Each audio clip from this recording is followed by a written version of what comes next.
अरुणाचल में हमारे 6 एमएलए थे। लोकसभा के चुनाव और विधानसभा के चुनाव अरुणाचल में साथों साथ है। लोकसभा और विधानसभा की दोनों की तैयारी हमारी पूरी हो गई है। लोकसभा के 2 कैंडिडेट सीट है, वहाँ पे दोनों की जगह एनसीपी लड़ेगी और साथों साथ विधानसभा में भी पूरे ताकत के साथ में है। इसका मतलब है विपक्ष कांग्रेस हो गया। अब हमको कांग्रेस जहाँ थी, पहले नॉर्थ ईस्ट से कांग्रेस की मोनोपोली थी,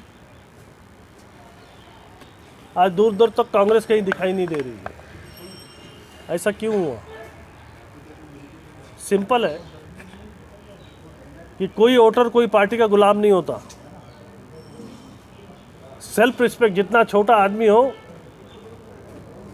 उसको सेल्फ रिस्पेक्ट बहुत होता है।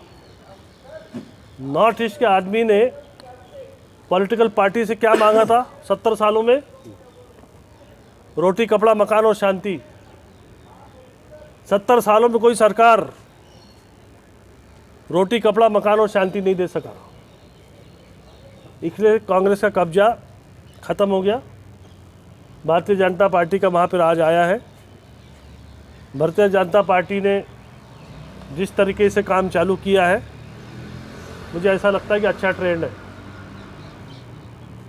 इमीडिएटली जो 70 साल की बीमारी है, ये 7 साल में तो जाएगी नहीं, समय लगेगा।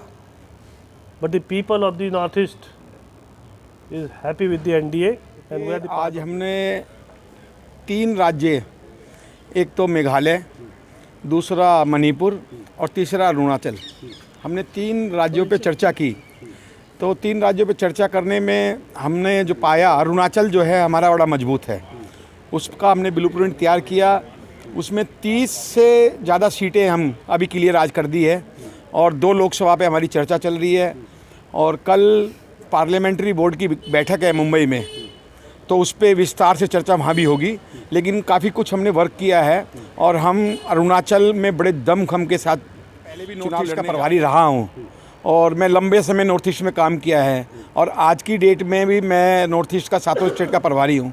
और वहाँ पर मैंने देखा है, वहाँ पर गांव-गांव में घूमा हूँ, वहाँ पर पेयजल नहीं है, वहाँ पर सड़कें नहीं हैं, वहाँ पर आपका एजुकेशन, अनएम्प्लॉयड, मतलब इतनी विविधता है ना उन लोगों के साथ में, उनको घर तक पहुँचने के लिए जगह भी नहीं है।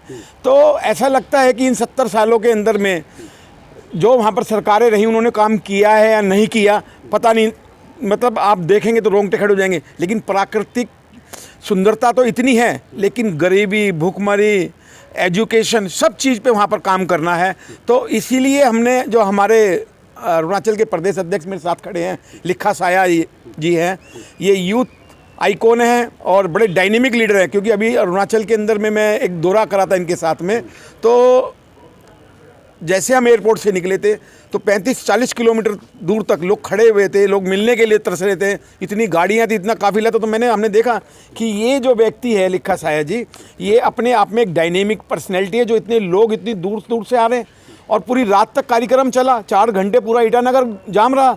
तो हमें भी इंटेलिजेंस की रिपोर्ट हमें जो मिली है, वो हमें मिल रही है कि हमारी सबसे ज़्यादा मजबूत स्थिति कहीं है। तो वो बताया कि रोटी, कपड़ा और मकान, उनको 2 सम्मान। हमें सम्मान भी चाहिए, रोटी, कपड़ा और मकान भी चाहिए, तो एजुकेशन भी चाहिए। एजुकेशन सबसे बड़ा, क्योंकि अरुणाचल के अंदर में मैं देखता हूँ कि वहाँ दूर दूर तक स्कूल नहीं है, अपने बच्चों को बोर्डिंग में पढ़ाते हैं, वहाँ पर इंटरनेट का कनेक्शन नहीं है, वहाँ पर दूर दूर तक सड़कें नहीं हैं। तो ऐसा 70 साल में क्या किया है आपने उस प्रदेश को लूटा है। लेकिन लिखा साया जी जो है एक मजबूत व्यक्ति हैं, उनका कार्यशैली बहुत अच्छी है। वो कहते हैं केंद्र से जो पैसा मिलेगा वो डाउन टू अर्थ तक जाएगा, और ऐसा हमारा मानना है। क्योंकि हमसे आज की डेट में 2 महीने 10 दिन हुआ है इनको अध्यक्ष बनाए हुए, और इनका जो जोरदार इन्होंने काम किया, हम 16-17 डिस्ट्रिक्ट्स हम कवर कर चुके हैं अभी तक। 30 एमएलए कैंडिडेट्स को आज हम फाइनल कर चुके हैं और राष्ट्रीय अध्यक्ष की अभी मोहर लग जाएगी अभी कुछ दिन में, कोड ऑफ कंडक्ट के बाद में।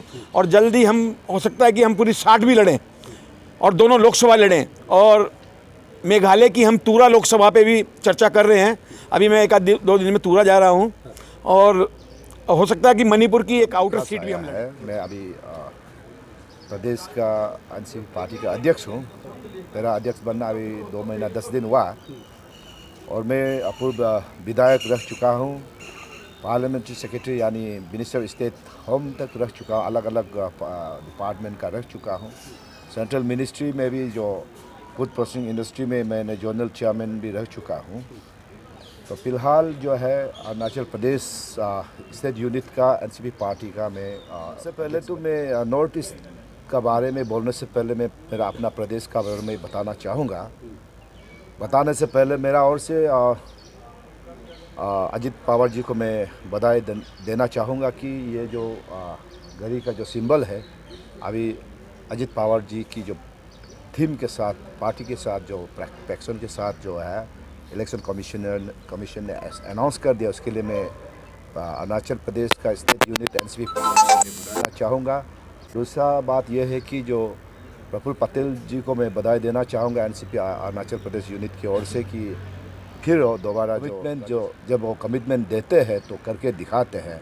उसी कमिटेड नेता के नाम में जाना जाता है। प्रफुल्ल पटेल जी को एक फेमस यानी बहुत एक्सपीरियंस एंड एक्सपर्ट लीडर के नाम में जाना जाते हैं। तो अभी प्रदेश मेरा अरुणाचल प्रदेश में मैंने लोकसभा 2 सीटें हैं, हम लोग का लोकसभा 2 सीटें हैं, उस सीटें पे पूरा तैयार कर चुके हैं। हमने 2 सीटें लड़ने के लिए बिल्कुल तैयार है। तो हमें सिर्फ कैंडिडेचर का डिक्लेयर करना है, हाई कमान का इंस्ट्रक्शन का इंतज़ार है। और बाकी जो है अरुणाचल प्रदेश में 60 सीटें हैं, तो 60 सीटें में पूरा 60 सीटें तैयारी है। लेकिन अभी फ़िलहाल जो आज हमारे जो नेशनल एग्जीक्यूटिव मीटिंग बैठक हुआ है, तो ख़ास तौर पे मोहिते जी और ये कोहली जी और संजय प्रजापति जी, हम सब ने आज यहाँ के ऑफिस के लोग, हम सब ने मीडिया इंचार्ज हम सब आज नेशनल एग्जीक्यूटिव बैठे हैं। और मेरा साथ में मेरा महासचिव और उपाध्यक्ष और सचिव लोग साथ में आए हैं और ये ट्रेजरर भी हाई कमान यानी अध्यक्ष जी और प्रफुल्ल पटेल जी को मुलाकात होने का बाद ही मैं आपको बता सकूंगा। और नॉर्थ ईस्ट का बारे बोला जाए तो अजित पवार पार्टी अरुणाचल के बारे में आगे बताना चाहूँगा कि अजित पवार पार्टी जो है एनसीपी पार्टी अभी तो एनसीपी हो गया फुल प्लेज।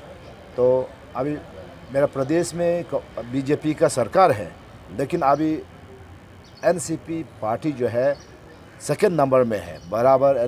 जो अगर टक्कर दे सकता है तो एनसीपी पार्टी अरुणाचल में